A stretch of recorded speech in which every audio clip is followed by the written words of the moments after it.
Howard, you have said that you love this company as much as your family. So how did you come to the decision, when did you come to the decision that now was the right time to hand it over and to hand it to Kevin?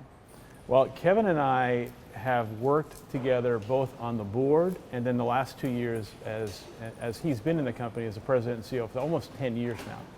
And in that period, we basically have co-authored the long-term strategy of the company. I also think, with great humility, that Kevin's skill base and experience is better suited to run Starbucks on a go-forward basis than myself. He's better than you right now to run this company? Yes. Yeah. Why? I mean, his skill base and experience, especially with regard to a global enterprise, how customer-facing technology is going to play a huge role in our future. And also, I'm not leaving. I'm around to help and support and coach whatever I can. But you're not going to hover. You No. said you're not going to hover. No, I made some mistakes many years ago. It was a different time in my life. I wasn't as emotionally as prepared as I am now. But I am ready, more than ready, to hand over the reins to Kevin. So my colleague Paula Monica, I think, put it best when he said, you have some venti-sized shoes to fill. That's what he said. How are you going to lead Starbucks, Kevin? I mean, how much will you lead it like Howard has? How much will this be your own footprint? You've got a ton of experience, especially when it comes to the tech side of the business, Microsoft, Juniper Networks. How do you make this your own while also building on what Howard built? We co-authored the strategy. So the strategy that we put together that we shared today, my fingerprints are all over that, along with Howard's and along with the rest of our leadership team. I realize I'm not Howard. I'm Kevin. So I'm going to lead in an authentic way. And I think I've had the opportunity to get to know the management team over the last 2 years. I've had to travel the world and worked in every part of this company. I believe in the strategy and what we're doing, but I also know that I have to be authentic in my leadership. So one of the things that Howard has done that has set this company apart from so many others and set him apart as an executive from so many others is that he has not been afraid to use his voice and this platform to speak out about social issues, controversial issues, from guns to gay rights to politics, you name it, to the election. Will you do the same? Well, first of all, I think the mission of the company to inspire and nurture the human spirit, that is an authentic mission. And part of what we do is leverage our scale for good. Meaning, if we see something that we think we can help make positive social impact on, we're not afraid to take a stand and to have a voice in doing it in a constructive, respectful way. That is part of the fabric of the company, and I don't see that changing.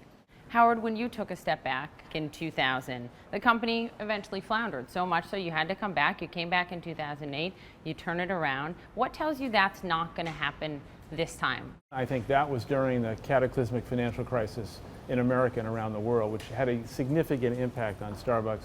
And I think the team at the time was not as prepared to really navigate through that crisis. But if you look at Starbucks today versus 2008, this is a completely different company with scale and capability and experience, and clearly the success we've had around the world. I think the management team, coupled with Kevin, there's no doubt in my mind that the enduring success of the company is going to continue. We have to earn it, obviously, but it's a completely different time. I love this company. I take it so personally, and I have every ounce of confidence in the team and Kevin and the future of our company. Poppy, let me just add, Howard and I have worked together for a long time. And we're friends. I hear you and finish we're each partners. other's sentences. Is that true? That's true on occasion. But we've worked with each other for a long time, and I have great respect for Howard. He's an iconic entrepreneur and a leader. And having him around as my partner to continue to navigate things with me, I consider that a gift. There are things Howard and I have in common, but then there's unique things that we each bring to the table. And I think in many ways we make each other better.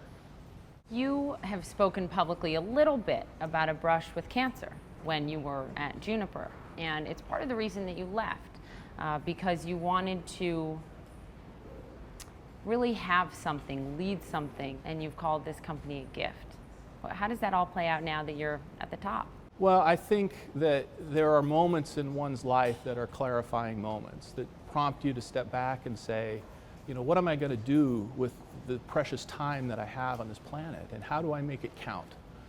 And so certainly at this stage of my life, doing something that I love, that I think has positive impact on people I love, is important to me. And so, It's nothing about title or role. It's everything about being a part of a journey. And I think Starbucks is a very special journey. You said recently, Howard, I wanted to build the company my father never got to work for. Did you achieve that? I think I have achieved that. I just wish my father would have been alive to see it. My dad was a blue-collar worker, uneducated, Army vet, and had a series of very bad jobs. And I think over his life became very bitter and angry that he was not respected in the workforce. And in many ways, that was a time in America where blue-collar workers did not get the kind of insurance and compensation that perhaps they deserve. My whole life has been dedicated to try and build the kind of company that would respect and dignify everyone, regardless of their station in life. So the short answer is yes, I think I have done that, but there's more work to do. So Howard brings up blue-collar workers. As the new CEO soon, what do you say to those workers, Kevin, who are they're looking down the road and they have young kids at home and they're thinking, wow, my livelihood is being replaced slowly by machines and robots. What's the future for them in America's workforce? Well, I think if you look at the over 300,000 partners that proudly wear the Starbucks green apron, you know, we're demonstrating that we can create jobs and opportunities for people to come contribute, and at the same time, we'll fund and pay for their college education. You know, we think that the world is always changing, and the world will always be changing. And so finding ways to show the empathy and the respect and help people deal with that change, I think is in many ways what Starbucks is about.